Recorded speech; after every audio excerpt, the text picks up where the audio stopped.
and say it is no longer about the return of that one soldier, it is now about the elimination of Hamas? I think they've already basically said that.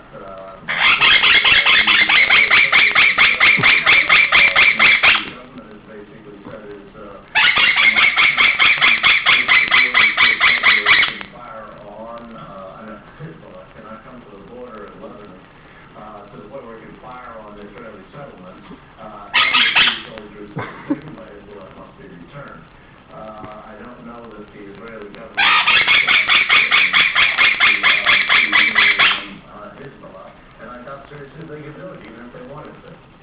One of the things that I found very interesting this afternoon is the fact that, I'm going to get to that in just one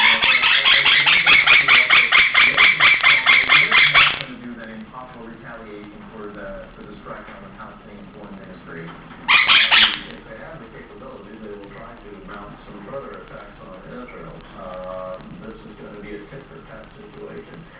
But, one of the things I learned from Henry Kissinger is you just can't stop a war in the middle of it until the sides are basically ready to be stopped. And so this is something we're going to have to live with for a few years.